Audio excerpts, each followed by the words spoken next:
안녕하세요. 굿와이프입니다. 네, 오늘 뭔가 좀 밝아 보이지 않으세요? 전반적으로? 네.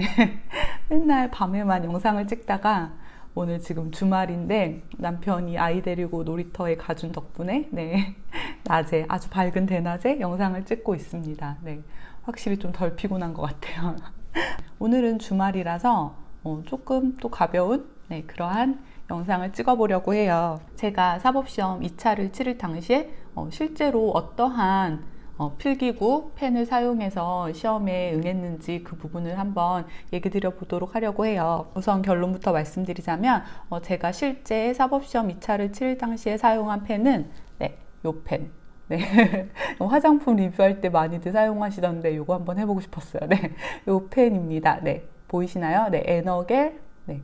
뚜껑으로 여닫는 타입이고요. 0.7mm 이 펜을 사용해서 사법시험 2차를 실제로 치렀었습니다. 물론 제가 최종적으로 이 에너겔 필기구를 선택하기 전까지 여러 가지 다른 고시용 필기구로 유명한 펜들을 사용해 보았어요. 어떠한 펜이 가장 나에게 잘 맞는지 그러한 부분들을 테스트를 해 보았거든요. 무조건 이 펜이 최고다라고 그렇게 말씀드릴 수는 없어요. 왜냐하면 본인의 글씨 쓰는 스타일이나 글씨체 이러한 부분에 따라서 자기에게 맞는 펜은 분명 달라질 수 있는 부분이거든요. 근데 그러한 펜을 고를 때 어떠한 부분들을 중점을 두고 골라야 되는지 한번 얘기를 드려볼게요. 우선 첫 번째, 필기 속도가 굉장히 중요합니다. 사실 한정된 시험 시간 내에 자기가 원하는 내용을 모두 시험지에 쏟아낼 수 있어야 하잖아요. 그렇기 때문에 필기 속도는 굉장히 중요합니다. 그래서 자기가 써봤을 때 충분히 속도가 나오는지 그 부분을 먼저 테스트해 보시는 게 중요하고요. 그리고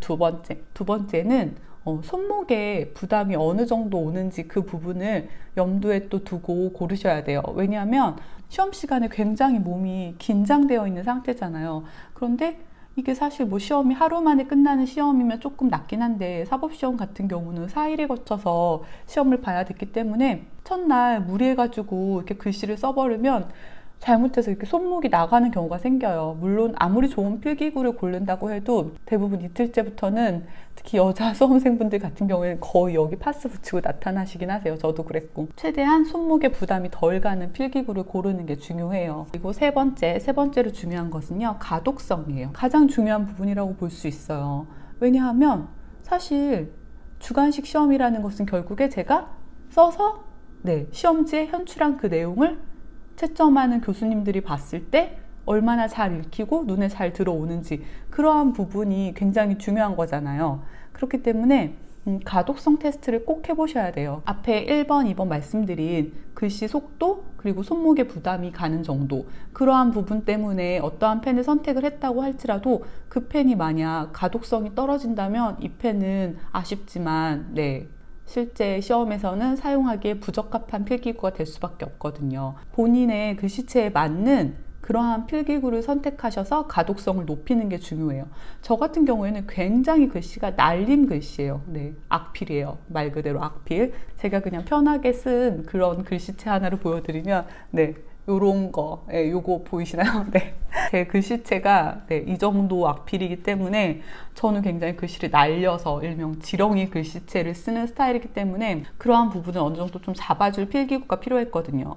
그렇기 때문에 제가 중간에 글씨 쓰는 속도와 그리고 손목에 부담이 덜 간다는 이유로 여기 지금 보이시나요? 제트스트림. 이 펜을 선택해서 사용을 한 적도 있었는데요. 이 펜은 결정적으로 제 글씨체를 잡아주지를 못했어요. 이게 빠르고 손목에 부담이 덜 가다 보니까 안 그래도 날아가는 글씨체가 더 날아가게 되는 거죠. 그래서 결론적으로 이 펜은 1번, 2번의 요건은 충족했지만 3번 가독성 부분 제 글씨체와 맞지 않는다는 이유로 탈락을 하게 되었습니다. 그리고 여러분들이 이러한 3번 가독성 테스트를 하시는 데 있어서 꼭 한번 해보셔야 되는 절차가 있어요. 그게 뭐냐면 본인이 이제 그 학원 같은 데서 나눠주는 그런 답안지, 예시 답안지에 이렇게 글씨를 써보시고 그거를 그냥 보지 마시고 한번 복사를 해서 확인을 해보세요. 왜냐하면 실제 채점을 하시는 교수님들은 그 시험지 자체를 보시는 게 아니거든요. 왜냐하면 여러 교수님들께서 채점을 하신 그 결과를 종합해서 점수가 나오기 때문에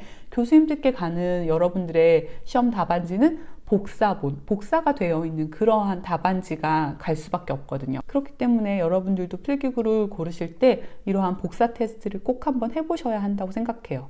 저 같은 경우에도 그래서 실제로 학원에서 나눠주는 이제 예시 답안지 그 종이를 가져와 가지고 거기다가 제가 최종 이제 후보로 올린 그러한 펜들을 가지고 써보고 그거를 복사를 해가지고 눈으로 확인을 했어요. 잘 들어오는지. 근데 제가 기본적으로 느끼기에 볼펜들에 비해서는 이러한 젤 형태 이런 타입의 필기구들이 훨씬 복사를 했을 때 선명하게 눈에 잘 들어오더라고요. 그래서 개인적으로는 복사를 하는 걸 염두에 두었을 때는 볼펜 타입보다는 이러한 젤 타입의 펜을 고르시는 게 좀 더 유리하지 않을까라는 생각이 들어요. 물론 굉장히 꾹꾹 눌러 쓰시는 타입이라면 볼펜을 선택하셔도 무방하리라고 보고요. 그리고 같은 이러한 에너겔 펜이라고 할지라도 이런 식으로 이렇게 똑딱이는 타입으로 나오는 경우도 있고 이렇게 뚜껑을 여닫는 타입으로 나오는 경우도 있을 거예요.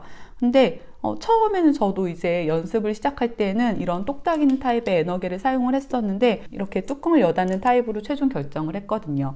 왜냐하면 이렇게 하는 타입이 사용하기는 편해요. 사용하기는 편한데 아무래도 이 부분이 쓰다 보면은 약간 흔들린다고 할까요? 네, 약간 불안정성이 아무래도 이것보단 있거든요. 그렇기 때문에 최종적으로는 이 펜 에너겔 0.7mm 뚜껑 여닫는 타입으로 최종 선택을 하게 되었습니다. 그리고 이러한 뚜껑이 있는 타입 같은 경우에 보통 뒤에다가 이렇게 꽂아 놓고서 사용을 하잖아요. 근데 시험장에서 글씨를 이제 워낙 많이 쓰고 그리고 워낙 이제 몸이 긴장 상태고 계속 무리를 하다 보니까 정말 이것도 무겁게 느껴져요. 그렇기 때문에 실제 시험장에서는 그냥 뚜껑 이거 빼놓고 이 상태로 그냥 뚜껑 없는 상태로 이렇게 사용을 했었습니다. 제가 지금 영상으로는 굉장히 이렇게 짧은 시간 내에 말씀을 드리고 있지만 저도 이 필기구를 선택하기까지 굉장히 많은 시간을 이제 문방구 가가지고 일일이 써가면서 시간 투자를 하고 또 사와가지고 실제로 써보는 그런 시행착오를 겪고 그러한 시간들을 보냈어요. 그래서 아무래도 그러한 부분들도 다 시간이잖아요. 돈이고 또 필기구 사서 테스트 해봐야 되니까. 그렇기 때문에 혹시라도 주관식 필기구로 어떠한 펜을 사용해야 될지 고민 중이신 분들이라면 제 오늘 이 영상이 조금은 도움이 되지 않았을까? 네, 그런 생각이 듭니다. 그러면은 오늘 영상은 여기서 마치도록 할게요. 오늘 영상 마음에 드셨다면 좋아요 부탁드리고요. 구독도 함께 부탁드리겠습니다. 감사합니다.